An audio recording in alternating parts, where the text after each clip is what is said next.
సిటీలో ప్లాట్ కొనండి. ఫ్యూచర్ లో మీరు కోటీశ్వర్లుగా మారే అవకాశం కోసం వెంటనే మాకు కాల్ చేయండి.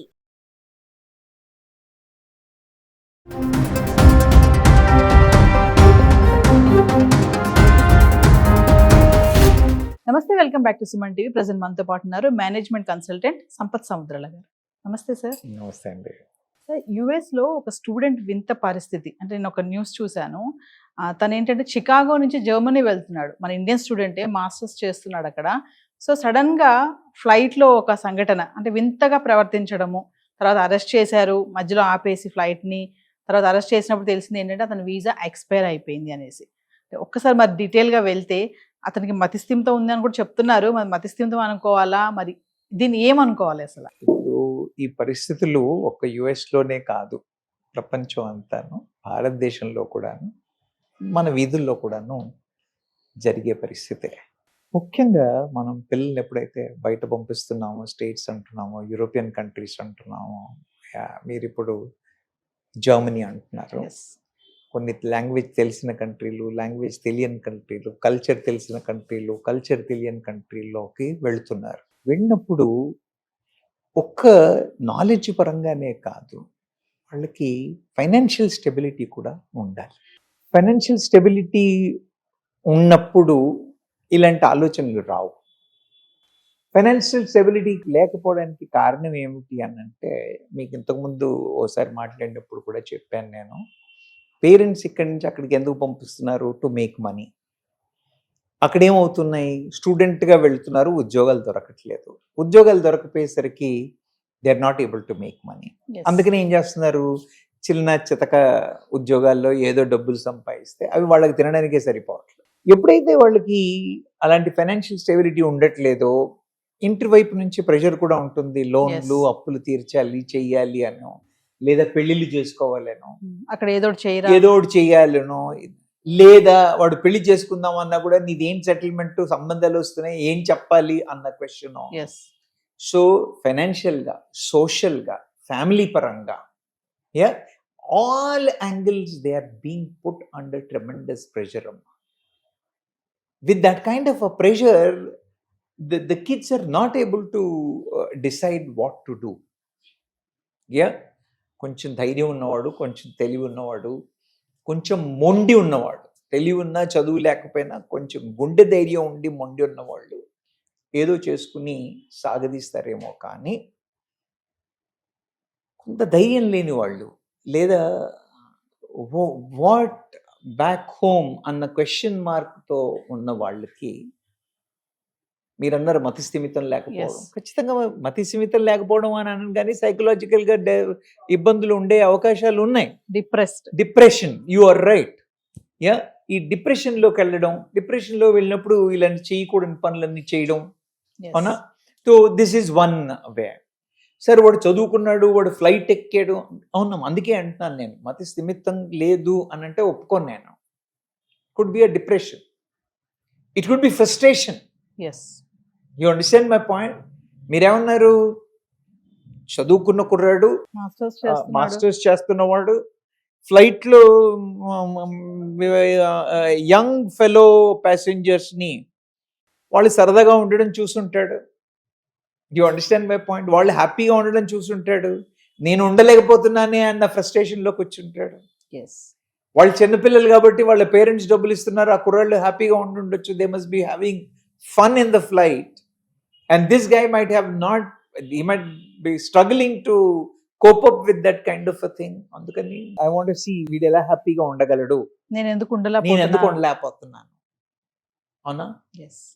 కాబట్టి పీపుల్ షుడ్ అండర్స్టాండ్ దట్. మళ్ళీ చెప్తున్నాను నేను, ఎక్కడే, భారతదేశంలో ఉన్నారా, బయట ఉన్నారా, యుఎస్లో ఉన్నారా, ఢిల్లీలో ఉన్నారా అనేది సమస్య కాదు. వాట్ ఈస్ దేర్ కండిషన్, వాళ్ళ అవసరాలు ఏంటి, వాళ్ళ కేపబిలిటీ ఏంటి, వాళ్ళకున్న అవకాశాలు ఏంటి, వీటి మీద సరి అయిన అవగాహన. నేను పిల్లల్ని తప్పట్లేదమ్మా, నేను ప్రతిసారి పేరెంట్స్నే తప్పు పడుతూ ఉన్నాను. Parents are getting carried away. సంఘం కోసం, సమాజం కోసం, బంధువుల కోసం అని ఏదైతే చేస్తున్నారో వాటితో వాళ్ళ పిల్లలకి నెగిటివ్గా తయారవుతున్నారు. పిల్లలు ఏమైపోతున్నారు అని అంటే పేరెంట్స్కి చెప్పలేక, అవకాశాలు బయట లేక, అవకాశాలు బయట లేక. మీకు ఒక సింపుల్ ఎగ్జాంపుల్ చెప్తాను నేను. మన యంగ్స్టర్స్ ఫ్రమ్ విలేజెస్ అందరూ నక్సలిజం వైపు, రాడికల్స్ వైపు, ఇటువైపు ఇంతకు ముందు అట్రాక్ట్ అయ్యేవాళ్ళు. ఎందుకని అయ్యేవాళ్ళు అని అంటే, ఇంట్లో వాళ్ళు ఉన్న పొలమమ్మో వస్తువులమ్మో వాళ్ళని నువ్వు హైదరాబాద్కి వెళ్ళు, చదువుకో, నువ్వు ఉద్యోగం తెచ్చుకో అంట. మావాడు వెళ్తాడు, ఉద్యోగం సంపాదిస్తాడు, డబ్బులు తెస్తాడు అనుకుని వాళ్ళని పంపిస్తారు. వాళ్ళకి ఇక్కడికి వచ్చిన తర్వాత రియాలిటీ తెలుస్తుంది, ఉద్యోగాలు రావు. అవునా? ఇంటికి డబ్బులు పంపించలేడు, ఉద్యోగాలు పొందలేడు, సంఘాన్ని మార్చలేడు. ఈ ఫ్రస్ట్రేషన్ రాడికల్స్ గా మారడానికి మిగతా విషయాలు. అవునా కాదా? సేమ్ థింగ్ అక్కడ విలేజెస్ నుంచి ఇక్కడికి వచ్చారు, ఇప్పుడు ఇక్కడి నుంచి బయట దేశాలకు వెళ్తున్నారు. ఇందులో విచిత్రం ఏమీ లేదమ్మా. అంటే ఇక్కడ చూడండి సార్, ఇతనికి వీసా కూడా ఎక్స్పైర్ అయిపోయిందంట. మాస్టర్స్ చేస్తున్నాడు, వీసా ఎక్స్పైర్ అయిపోయింది. అంటే ఎక్స్పైర్ అయిపోయింది అని తెలిసి కూడా ఉన్నాడు అంటే జాబ్ దొరకకే అనుకోవాలి కదా మనం. అలా కాదమ్మా, అంటే ఇప్పుడు ఎక్స్పైర్ అయిపోయిన తర్వాత మరి how is he on the other flight? ఏం బేసిస్ మీద, ఏం డాక్యుమెంట్స్ మీద ఆ ఫ్లైట్ మీద ఉన్నాడో మనకి డీటెయిల్స్ సరిగా తెలియదు కాబట్టి మనం కమెంట్ చేయడానికి లేదు. కానీ మీరు చెప్పినట్టుగా వీసా అయిపోయింది, ఇంటికి వెళ్ళడానికి లేదు, ఇంటికి వెళ్ళడానికి లేదు, మళ్ళీ ఇక్కడ చేసుకోవడానికి లేదు. ఇప్పుడు చెప్పండి, నేను ఫ్రస్ట్రేషన్ అని అన్నదానికి దీనికి సంబంధం ఉందా లేదా? చాలా ఉంది. Absolutely. So they are under tremendous pressure. They are not able to take. అందుకనే సైకలాజికల్ కౌన్సిలింగ్ అనేది చాలా ఇంపార్టెంట్. అక్కడ ఎవరు ఇవ్వాలి? వాళ్ళకి యూనివర్సిటీస్లో ఉంటాయి. అక్కడ వాడు యూనివర్సిటీలో ఉన్నప్పుడైతే యూనివర్సిటీలో they may get the student counsellors who may help them. But already education complete చేసి బయటకు వచ్చాడు అనుకోండి, వాడు తినడానికే డబ్బులు లేవు, కౌన్సిలింగ్కి ఏం డబ్బులు పెడతాడు? అవునా కదా? వాడికి ఉండడానికి హాస్టల్కి, తినడానికి తిండికే డబ్బులు లేవు. అలాంటప్పుడు వాడు ఏం కౌన్సిలింగ్ డబ్బులు పెడతాడు? కాబట్టి is he going to have mental issues? Yes, he will have depression. First he will have frustration that leads to depression, and then we don't know, it may become to a serious complex mental issues also. కనీసం ఇలాంటివి చూసైనా, నేను మీకు last time చెప్పాను, బయట దేశాలకు వెళ్ళమాకండి, parents బయట దేశాలకి పంపించకండి అని నేను ఏదైతే చెప్పానో, ఇలాంటి వీడియోలు చూపించైనా మనం we need to educate them. ఇలాంటి సబ్జెక్ట్స్ డిస్కషన్స్ చూపించైనా we need to tell them. Because తెలియకే పేరెంట్స్ కూడా ఇన్నోసెన్స్ అనే అనాలి. They also not exposed and that's how they have a challenge అని అనుకుంటాను. ఒక క్వశ్చన్ చెప్పండి సార్, అంటే పేరెంట్స్ కూడా ఇప్పుడు అబ్రాడ్ పంపిస్తున్నారు, అక్కడ అయిపోయింది అంటే మాస్టర్స్ అయిపోయాక తిరిగి మాస్టర్ చేశాక వచ్చేయమ్మా అని అనటం లేదంటారా? అక్కడే ఉండి నువ్వు ఏదో ఒక జాబ్ చేసుకోవాలి. అలా కాదు, ఏ పేరెంట్ కూడా నువ్వు వెళ్ళి చదువుకుని వచ్చి, ఇప్పుడు ఇంతకు మన దగ్గర FRCS చేసిన డాక్టర్స్ ఎంతమంది లేరు? అవునా? ఎంతమంది డాక్టర్లు బయట దేశాల్లోకి వెళ్ళి హైయర్ క్వాలిఫికేషన్ చేసుకొచ్చి మళ్ళీ ఇండియాలో ప్రాక్టీస్ చేస్తున్న వాళ్ళు లేరు? ఉన్నారు కదా. కానీ మన వాళ్ళందరికీ ఇప్పుడు ఏమైంది అని అంటే, అక్కడేదో చాలా గ్రీన్గా ఉంది, అందుకని మీరు అక్కడికి వెళ్ళండి, అక్కడికి వెళ్తే డబ్బులు వస్తాయి, వాళ్ళ అమ్మాయి US వెళ్ళింది, మా అల్లుడు US, వాళ్ళ అల్లుడు US అనే డిస్కషన్లో వచ్చిన తర్వాత parents are not saying that you go for education and come back and settle. You understand my point? ఎడ్యుకేషన్కి అయితే బయటకి ఎందుకు వెళ్ళడం, ఇక్కడ లేదా అంటున్నారు వాళ్ళే. So the parents very clearly, they are sending them not for education, they are planning to send them only for immigration and settlement, which is not fair, which is causing these kind of issues. So parents should be very, very careful and cautious when they are dreaming for the life abroad. Middle class వాళ్ళే ఇలా ఆలోచిస్తారంటారా, అక్కడికి వెళ్ళి settle అయిపోవాలి అని? ఇదంతా middle class లో ఉంది అమ్మా.